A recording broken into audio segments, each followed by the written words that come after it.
You are a Rolls Royce. Hi everyone, I'm Dr. Sonakshi, a psychologist specializing in relationships, and I'm the founder of You Matter Consulting Services. There is something I want to share with you today. Give me your 30 seconds.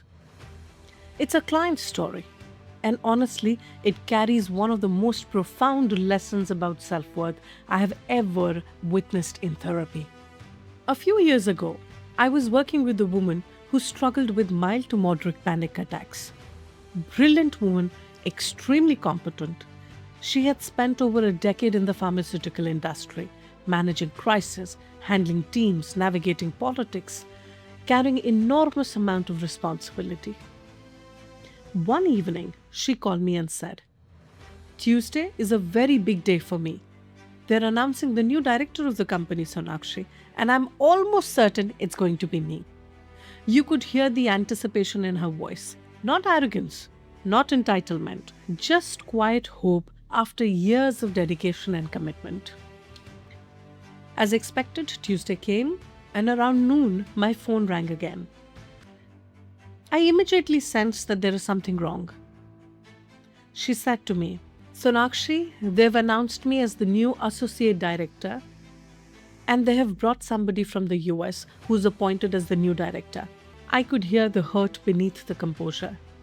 Not because of the title alone, but because she felt unseen, discounted upon.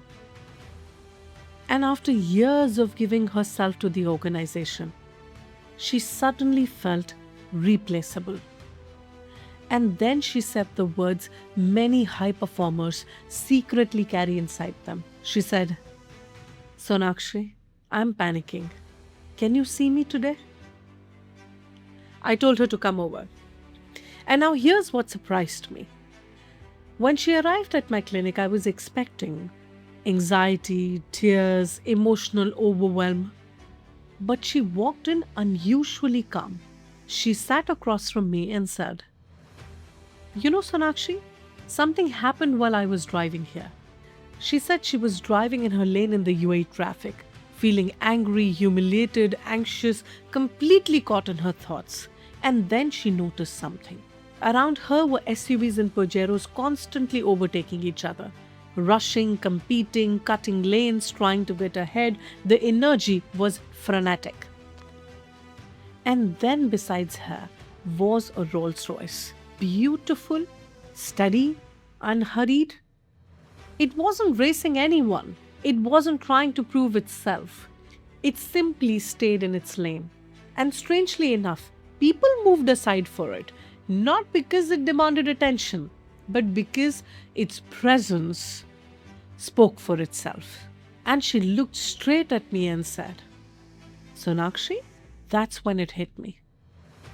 Organizations will constantly condition you to behave like the Pajero around you. Rushing, proving, panicking, fighting for visibility. But when you have spent 10, 15, 20 years mastering your craft, surviving those crises, carrying such responsibilities, learning from people, learning from management, learning from a leadership, you are no longer a Pajero. You are a Rolls Royce. And honestly, I still think about that session because it offered me one of the best advice till date. Stay tuned for more, subscribe to my channels, and together let's learn and create something extraordinary.